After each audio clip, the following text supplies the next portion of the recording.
Okay, identifying predicate structures within grammar.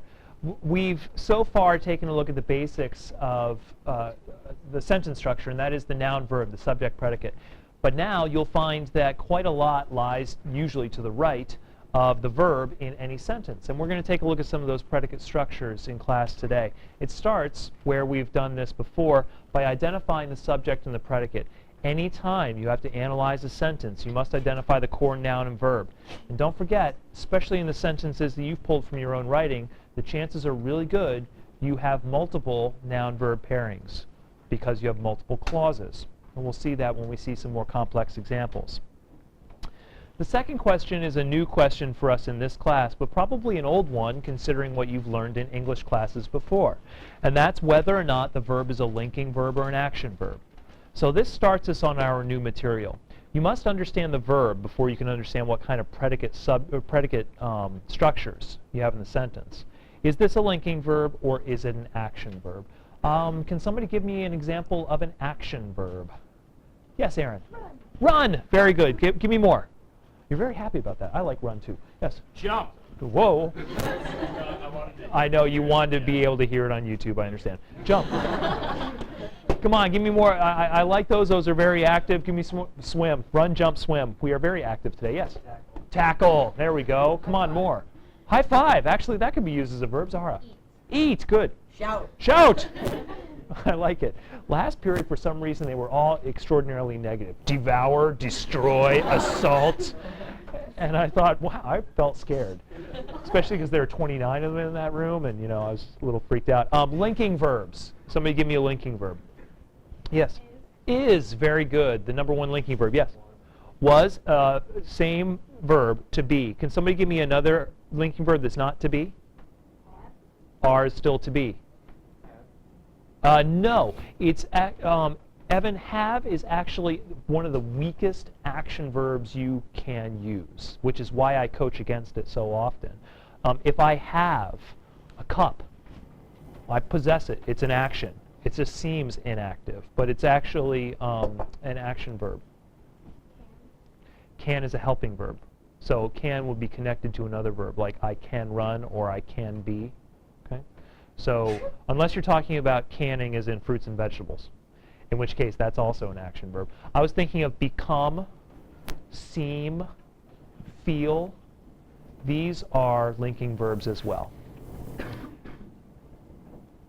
Many more action verbs exist than linking verbs in the English language. One of the biggest problems that I find with sophomore writing is how many linking verbs you use. You use linking verbs or very weak action verbs. And if you can exit this class at the end of the year using direct action verbs more often than weak linking verbs or weak action verbs, then I will have done my job. Let's do some exercises here. Daniel, start me off. The cat ran the 5-mile race. Give me noun-verb pair. Cat ran. Is that verb action or linking? Very good. Action verb. I feel terrible. Katie, noun-verb pair. I feel. Very good. Action or linking? That's very good. Linking means that it indicates some sort of state of being or existence, or it identifies. Can anybody, sophisticated question here, change this sentence by one letter to make feel an action verb? No, that changes the tense. Feel? No, that changes the number. Felt doesn't work, feels doesn't work. One letter changed in one of the words in this sentence to make feel an action verb.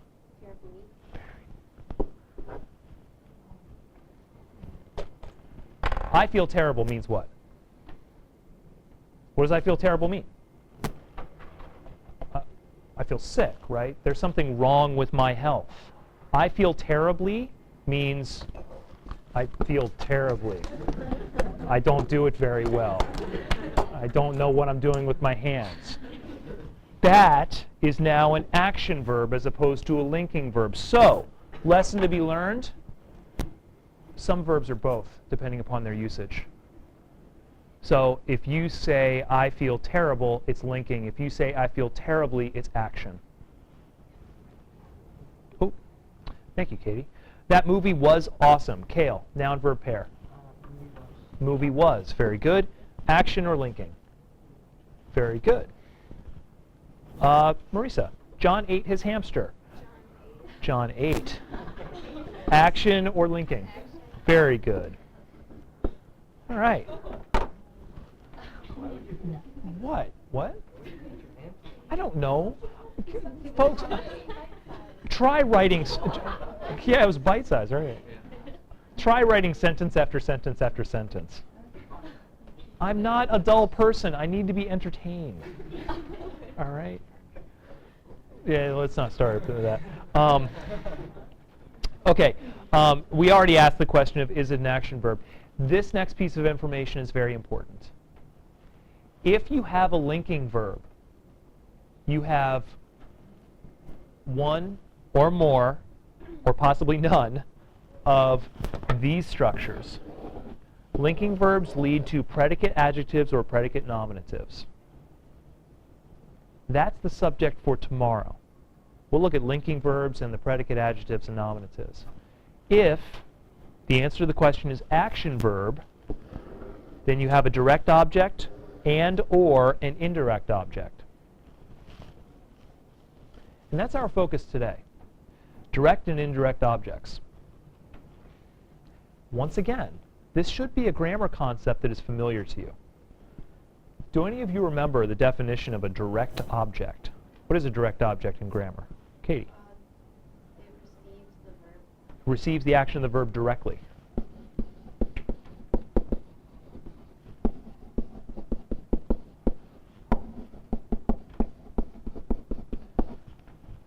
How about the indirect object?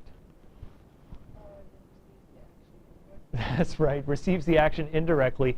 I will clarify that a little bit, Lizzie, because while you're correct, it doesn't necessarily help us all that much. Action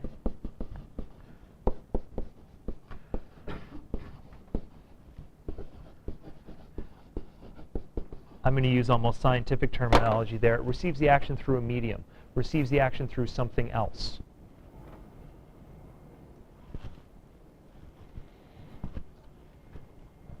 Here we go. No, this is boring. Clips. Oh, I know what I can do. Yeah. Aaron, heads up. You've been waiting for that. I threw Aaron the ball. What's my noun verb pair? Michelle. I threw. Hannah. What is being thrown? Correct. What is being thrown to? Very good. So, the medium in this case is that bouncy ball. The action of throwing, I'm not throwing Aaron. Okay. Anytime.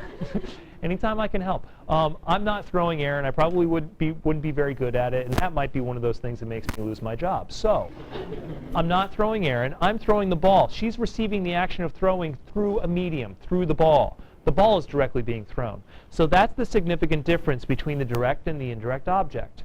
Now, another way that you can see indirect objects,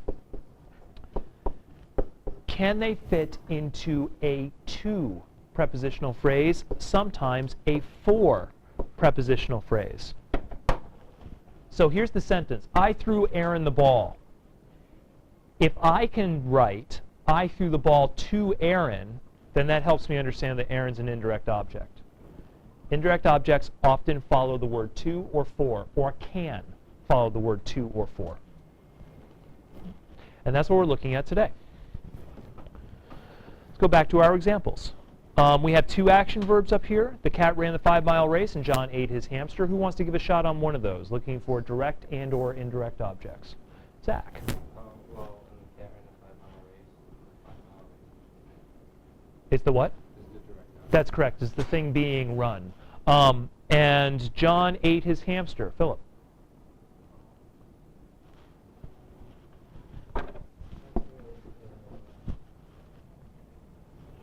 That's right. So we have two direct objects. Notice that neither of these contains an indirect object, because here's your rule. Sentence may contain one, both, or neither. does not have to contain all of these predicate structures. In fact, doesn't have to contain any of them. I can say I speak, and that's a complete sentence with no predicate structures whatsoever. Just the noun and verb, I speak.